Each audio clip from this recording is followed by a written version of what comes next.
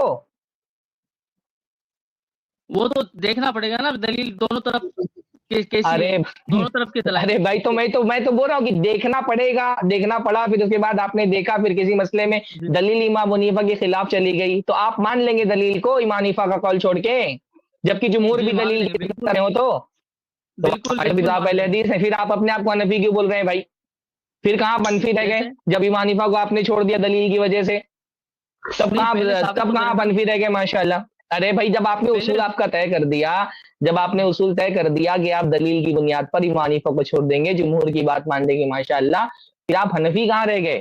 پھر تو مسلک تو آپ نے ہمارا مان ہی لیا، الحمدللہ منہج تو قبول کر ہی لیا کہ دلیل آ جائے تو امام کو چھوڑ دو. یہ ساری تقلید کی بحثیں اسی وجہ سے تو ہو رہی ہے کہ دلیل آ جائے تو امام کو چھوڑ دو. تو ہم تو استقبال کرتے ہیں آپ کا، ماشاءاللہ، بارک اللہ فیکم، جزاکم اللہ خیر. بالکل ہونا جیسے بالکل ہونا، لیکن پہلے دلیل تو آئے نا کسی مسئلے پر. نہیں دلیلیں تو آ رہی ہیں، اب وہ دیکھیے دلیلیں نہیں، وہ ٹھیک ہے آپ دلیلوں کی بنیاد پر کوئی بات نہیں مان رہے تو ہم زبردستی تھوڑی کہہ رہے ہیں کہ آپ ہماری تقلید کریے. آپ دلیل کی اتباع کریے، یہی ہماری دعوت ہے کہ آپ دلیل کی اتباع کریے. بس اتنی بات ہے. بارک اللہ فیکم. آج جو ویڈیو لینے والے ہیں یہ بات خود ایک بہت اچھی مثال ہے. آپ نے امام طحاوی کا حوالہ دیا تو امام طحاوی رحمۃ اللہ علیہ نے جو ابن عباس رضی اللہ تعالیٰ عنہ کی حدیث ہے اس کا جواب دیا ہے کہ یہ منسوخ ہے. ٹھیک ہے آخری سوال لے رہے ہیں پھر ہمیں کچھ آگے پروسیڈ کرنا ہے. جی شیخ آخری سوال ہے ان کا جی. بھائی ہم یہ نہیں بحث کر رہے ہیں کہ امام طحاوی رحمہ اللہ نے جو کچھ کہا ہے صحیح ہے غلط ہے. میں نے تو ایک مثال دیا، جب اجماع کی بات آ گئی نا تو ہم نے کہا کہ امام طحاوی رحمہ اللہ جو جن کو احناف کے بہت بڑا مقام حاصل ہے، انہوں نے یہ بات لکھی ہے کہ طلاق کے مسئلے میں اختلاف ہے، اور صحیح مسلم کی حدیث کی وجہ سے اہل علم کی ایک جماعت ایک ساتھ دی گئی 3 طلاق کو ایک شمار کرتی ہے. یہ انہوں نے لکھا ہے نا، تو اجماع کا دعویٰ کیسے صحیح ہوگا جب انہوں نے بات لکھی ہے؟ باقی کیا صحیح کیا یہ تو ایک الگ ٹاپک ہوگا نا، ٹاپک چینج ہو رہا ہے وہاں پہ. بھائی ہم صرف اتنی بات ثابت کرنے کے لیے وہ حوالہ دے رہے ہیں کہ انہوں نے اختلاف کو تسلیم کیا، تو آپ اجماع کا دعویٰ نہ کریں، یہ اصل پوائنٹ ہے. ٹھیک ہے چلیے جزاک اللہ خیر. اجماع کی تعریف کر سکتے ہیں آپ؟ اجماع کسے کہتے ہیں آپ کی نظر میں اجماع کیا؟ نہیں میں آپ سے پوچھ رہا ہوں نا. اجماع کی تعریف سے یہاں کیا لینا دینا ہے؟ مطلب کیوں آپ اجماع کی تعریف کرا رہے ہیں بھائی؟ کیوں چاہتے ہیں آپ اجماع کی تعریف کریں؟ میں اس لیے کہہ رہا ہوں مولانا، جیسے کوئی بھی شخص اگر اختلاف کرے، کوئی ایک شخص اٹھ کر اگر جیسے امام طحاوی کا آپ حوالہ دے رہے ہیں کہ وہ انہوں نے لکھ دیا کہ اختلاف ہے، ٹھیک ہے، تو کیا ایک شخص کے اختلاف لکھ دینے سے اجماع ختم ہو جاتا ہے؟ ارے بھائی حدیث کے الفاظ ہیں کہ حضرت ابوبکر کے دور میں، اللہ کے رسول کے دور میں 3 طلاق ایک مانی جاتی تھی. تو اب اس سے بڑا اجماع اور کیا ہوگا؟ اجماع کا دعویٰ تو حدیث کے متن رد کر رہا ہے، حدیث کا متن رد کر رہا ہے کہ اجماع نہیں ہے. جب اللہ کے نبی کے زمانے میں، حضرت ابوبکر کے زمانے میں 3 ایک مانی جاتی تھی تو اجماع کیسے ہو گیا؟ پھر اجماع کو منسوخ نہیں کر سکتا ہے نا. جب اللہ کے رسول صلی اللہ علیہ وسلم کے زمانے میں 3 کو 1 مانا جاتا تھا، حضرت ابوبکر کے زمانے میں 3 کو 1 مانا جاتا تھا، تو اجماع کیسے ہو گیا پھر؟ یعنی شریعت کا حکم تھا سارے صاحب مل کر کے ختم کر دیں گے کہ آج سے شریعت کا حکم نہیں رہے گا؟ نہیں، جیسے مولانا صاحب جیسے یہ جو حدیث روایت ہے حضرت ابن عباس رضی اللہ تعالیٰ عنہ سے ہے نا، ہاں تو انہی کا اس کے خلاف عمل ہے اور فتویٰ ہے. آپ یہاں وہاں کیوں بھاگنے لگتے ہیں بھائی؟ اب یہ عمل ان کا فتویٰ اس کے خلاف ہے یا موافق ہے، یہ تو دوسری دلیل ہو گئی نا. اجماع والی بات میں ہم کہہ رہے ہیں متن سے ثابت ہو رہا ہے کہ اجماع نہیں ہے. ہم نے آپ کو باقاعدہ حوالہ دیا کہ امام نووی جو مسلم کے سب سے بڑے شارح ہیں، انہوں نے خود نیچے یہ بات لکھی ہے کہ یہ متفق علیہ نہیں، اس مسئلے میں 2 قول ہے. امام نووی نے یہ بات لکھی ہے. تو جب آپ اتنا تو مان لیں پہلے میرے بھائی کی اجماع دیکھ اتنا جو ایک بات میں دیکھیں ہمیشہ میں گفتگو میں ایک بات بولتا ہوں، بار بار کیا کرتے ہیں ایک نقطے پہ بات ختم نہیں ہوتے دوسرا نقطہ لے آتے ہیں، تو عوام جو ہے نا ان کو بعض مرتبہ سمجھنے میں پرابلم ہوتا ہے کہ آپ کی بات کا جواب دے دیا گیا. اجماع والا جو دعویٰ آپ نے کیا تھا تو ہم نے ثابت کر دیا کہ اجماع کا دعویٰ غلط ہے کہ نہیں ثابت کیا ہم نے. اجماع کہتے ہیں پھر اس کے بعد آئیے گا کہ ابن عباس کا فتویٰ موافق ہے کہ مخالف ہے قول کے. ہاں نہیں میں یہ کہہ رہا ہوں کہ اجماع کسے کہتے ہیں، یہ ذرا آپ بتا دیں تو مہربانی ہوگی. آپ نے کون سے اجماع کا دعویٰ کیا تھا؟ آپ نے جس اجماع کا دعویٰ کیا تھا ہم کہتے ہیں وہ اجماع نہیں ہے. آپ بتاؤ نا اجماع کون سے؟ آپ نے کون سا اجماع کا آپ دعویٰ سے کیا؟ میں پوچھ رہا ہوں کہ اجماع اچھا چلو بھائی آپ کو تعریف سننا ہے. اجماع کہتے ہیں اتفاق و مجتہدی هذه الامہ. اس ترنم سے تو بول سکتے، اصول تو ترنم سے بول سکتے نا. اتفاق و مجتہدی هذه الامہ علی حکم شرعی بعد وفات النبی صلی اللہ علیہ وسلم فی عصر من العصور. بدلیل شرعی. اتفاق و مجتہدی هذه الامہ علی حکم شرعی فی عصر من العصور بعد وفات نبی صلی اللہ علیہ وسلم. یہ اجماع کی تعریف ہے. فرمائیں. اب مجتہدین کا اتفاق ہو جائے کسی چیز پر، ہے نا. ہاں ہاں حضور صلی اللہ علیہ وسلم کے بعد مجتہدین کا اتفاق ہو جائے کسی مسئلے پر، وہ اجماع ہے. ہاں یہی ہے نا. اللہ حکم اتفاق و جمیل شرعی. ایک منٹ اللہ حکم شرعی، کسی شرعی حکم پر اتفاق ہو جائے. ٹھیک ہے جی. کیا یہ ایسا یاد ہو رکھیے سکتا گا ہے کہ کہ شرعی حکم پر اتفاق ہونا چاہیے. جی کسی کیا ایسا ہو سیاسی سکتا ہے؟ فیصلے پر اتفاق نہیں، کسی شرعی حکم پر اتفاق ہونا چاہیے. ہاں اب کیا بولیے. ایسا ہو سکتا ہے کہ کیا ایسا ممکن ہے کہ مجتہدین حضرات شریعت کے خلاف کسی بات پر امت کا اجماع ہو جائے؟ پہلے ثابت تو کرو میرے بھائی کہ اجماع ہوا ہے. آپ تو کیا دعویٰ ایسا کر رہے ہو ممکن ہے؟ صرف نا. نہیں میں آپ سے سوال کر رہا ہوں، کیا ایسا ممکن ہے؟ ہاں ممکن ہے. کسی نہیں، ایسا نہیں ہو سکتا ہے کہ کسی غیر شرعی حکم پر مجتہدین کا اجماع ہو جائے. ایسا نہیں ہو سکتا ہے. نہیں ہو سکتا نا ایسا. ہاں تو چاروں ائمہ اربعہ مجتہدین ہیں نا، چاروں امام ارے بھائی آپ مجتہدین ہیں. اجماع اور چاروں مجتہدین کو آپ سارے مجتہدین کی بات کرتے ہیں، پھر کہتے ہیں چاروں ائمہ کا اجماع کہلائے گا. چاروں ائمہ کا اتفاق اجماع کہلائے گا یا پوری امت کی مجتہدین کا اتفاق اجماع کہلائے گا؟ میں نے بھی اجماع کی کیا تعریف کی کہ چاروں مجتہدین متفق ہو جائیں. نہیں میں نے یہ کہا ہے. میں نے کیا کہا؟ اتفاق و مجتہدی هذه الامہ، اس امت کے مجتہدین کا اتفاق. میں نے نہیں کہا کہ چاروں ائمہ کا اتفاق. تو آپ بات کرتے ہیں چار ائمہ کے اتفاق کی اور بول رہے ہیں کہ اجماع ہو گیا. تو چار ائمہ کا اتفاق اجماع ہو گیا. بھائی کیا آپ کیا اجماع کی یہ تعریف ہے کہ چار ائمہ جس پہ متفق ہو جائے وہ اجماع ہے؟ کہ ان چاروں کے علاوہ اور کون سے ایسے مجتہدین ہیں جن کو امت نے نہیں فالو کیا ہے؟ پہلے مجھے یہ بتائیے کیا آپ کے یہاں اجماع کی یہ تعریف ہے کہ چاروں ائمہ جس پر متفق ہو جائے وہ اجماع ہے؟ نہیں، چاروں امت چار امام پر اجتماع ہو گئی، یعنی کہ ان کا امت کا بھی تو امت ان چاروں پر ہی جمع ہو گئی. ان کے علاوہ امت نے کس کو میں نے فالو کیا کیا ہے؟ سوال کیا آپ سے میرے بھائی؟ میں نے آپ سے کیا سوال کیا؟ کیا آپ کے یہاں اجماع کی یہ تعریف ہے جس پر چاروں امام متفق ہو جائیں؟ نہیں نہیں ہے نا. تو پھر آپ چار ائمہ کا حوالہ کیوں دیتے ہیں بار بار؟ میں نے آپ کو بتایا نا آپ صحیح امام نووی کی دیکھیے. ابھی اس دن میں نے عبارت پیش کی تھی، ابھی میرے پاس پھر وقت نہیں ہے تلاش کرنے کا. امام نووی نے صحیح مسلم کی شرح میں لکھا ہے کہ اس میں دو قول ہے فقہا کے یہاں پر. تو کہاں اتفاق ہوا جب کہہ رہے ہیں کہ دو قول ہے؟ بعض لوگ مانتے ہیں بعض نہیں مانتے ہیں. کہاں ہوا اتفاق؟ کون نہیں مانتا؟ ارے بھائی شیخ کفایت بتائیں گے ابھی آپ کو. میں نے دیکھیے وہ عبارت پچھلی مرتبہ پڑھی تھی صحیح مسلم کی، ابھی وہ پتہ نہیں کہاں چلی گئی. کیا کہہ رہے ہیں بھائی صاحب یہ اجماع والے؟ یہ بول رہے ہیں کون نہیں مانتے، ان کو بتا دیں کون سی چیز کا؟ کہ 3 طلاق 3 نہیں ہوتی. شروع سے بتائیں ان کو کون نہیں مانتا ہے. بھائی 3 طلاق کو اللہ کے نبی صلی اللہ علیہ وسلم کی وفات کے بعد جو عہد صدیقی کا جو ابو بکر صدیق رضی اللہ عنہ کا جو دور ہے، اس میں سے کوئی بھی مطلب جتنے صحابہ تھے جتنے تابعین تھے سب کا اتفاق تھا کہ اگر طلاق بدعت کسی نے دے دیا ایک ساتھ، کسی نے 3 طلاق ایک دے دیا تو ایک ہی ہوگی. اس میں کسی کا نام ہی آپ لے لیں، سب کے سب. کوئی دلیل اور صحیح مسلم کی حدیث ہے نا، صحیح مسلم کی حدیث ہے. اور اس کے علاوہ ہر دور میں اگر آپ خاص کر کے نام لے کے دیکھیے یہ امام نووی کی عبارت پڑھ لیتے ہیں. قد اختلف العلماء فی من قال لامرأته انت طالق ثلاثا. یہ امام نووی نے جو صحیح مسلم کی جو حدیث ہم پیش کرتے ہیں کانت طلاق علی عہد رسول اللہ صلی اللہ علیہ وسلم، اس کی شرح میں لکھا ہے قد اختلف العلماء فی من قال لامرأته انت طالق ثلاثا، کہ علماء کا اس مسئلے میں اختلاف ہے کہ جس آدمی نے اپنی بیوی سے کہہ دیا تم کو 3 طلاق. فقال الشافعی ومالک وابو حنیفہ واحمد وجماہیر العلماء من السلف والخلف یقع الثلاث.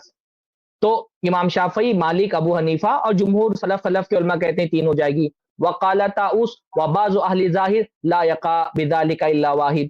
اور طاؤس اور بعض اہل ظاہر کہتے ہیں کہ ایک ہی واقع ہوگی، اور یہی بات ہے وہ روایت عن الحجاج بن ارطاد و محمد بن اسحاق، یہی روایت ہے حجاج بن ارطاد سے، محمد بن اسحاق سے۔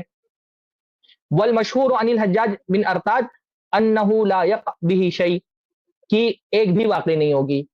تو تین قول ہو گئے، ایک قول ہے تین واقع ہوگی، طاؤس رحمہ اللہ اور اہل ظاہر کے بعض علماء کا قول ہے ایک واقع ہوگی، حجاج بن ارطاد محمد بن اسحاق یہ بھی کہتے ہیں ایک واقع ہوگی، اور حجاج بن ارطاد سے ایک قول اور مشہور ہے کہ بھی واقع نہیں ہوگی۔ تو خود امام نووی رحمہ اللہ نے یہ بتایا ہے کہ اس مسئلے میں تین قول ہیں، کچھ لوگ کہتے ہیں تین واقع ہوگی، کچھ کہتے ہیں ایک واقع ہوگی، کچھ کہتے ہیں ایک بھی واقع نہیں ہوگی۔ اب تو مان لو میرے بھائی کی اجماع نہیں ہے۔ کول جیسے مولانا کول کا مختلف ہو سکتے ہیں، اس سے یہ ثابت کیا قول ہوتا ہے کہ مختلف اجماع ہوگا نہیں تبھی تو اجماع نہیں ہوا نا، جب اختلاف ہو گیا تو اجماع کیسے ہوا؟ ایک مسئلے میں اختلاف بھی اور اجماع بھی ہے۔ امام طاؤس تو تابعی ہیں، تو ایک مسئلے میں اختلاف بھی اور اجماع بھی، آپ یہ کہنا چاہ رہے ہیں؟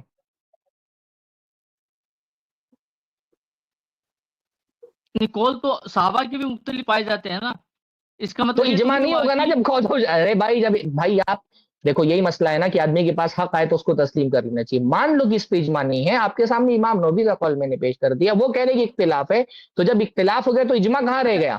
جی مولانا میں اتفاق کا مطلب ہوتا ہے نا، ابھی آپ نے مجھ سے دیکھو، آپ نے مجھ سے اجماع کی تعریف کروائی، میں نے آپ کے سامنے اجماع کی تعریف کر کے رکھ دی۔ اتفاق و مجتہدی هذه الامہ، اس امت کے مجتہدین کے اتفاق کو اجماع کہتے ہیں۔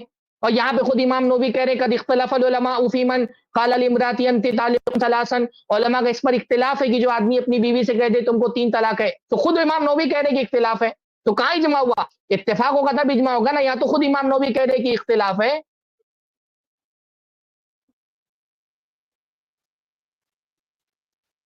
بولو گے میرے بھائی؟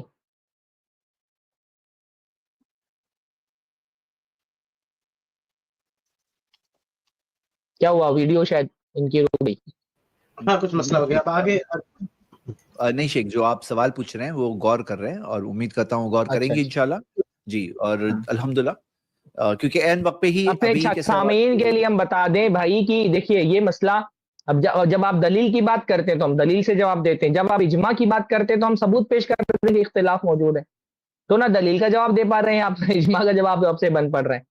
اجماع کب ہوگا؟ جب اتفاق ہو جائے گا نا، جب امام نووی رحمہ اللہ خود فرما رہے ہیں کہ اس مسئلے میں علماء کا اختلاف ہے، تو اختلاف کا مطلب کہ اتفاق نہیں، اتفاق کا مطلب کہ اجماع نہیں ہے۔ آسان سی بات ہے بھائی، ماشاءاللہ، یہ پتہ نہیں ان بھائی کو سمجھ کیوں نہیں آ رہی ہے۔ نہیں انشاءاللہ امید کرتے ہیں وہ ڈسکنیکٹ ہو گئے وہ ابھی، اور امید کرتا ہوں وہ اس بات پر غور کریں گے انشاءاللہ، اور جزاک اللہ خیر۔ یعنی ان کے سوال پوچھنے کا دیکھیے طریقہ جو تھا نا وہ ادب سے تھا، الحمدللہ 1 بائی 1 سوال پوچھتے آ رہے تھے، حالانکہ کئی بار سیم سوال کا کلیئر کٹ جواب تھا، واضح طور پہ جواب دے دیتے تو اتنی کنورسیشن آدھے ٹائم میں ہو جاتی تھی، لیکن پھر بھی اچھا تھا الحمدللہ۔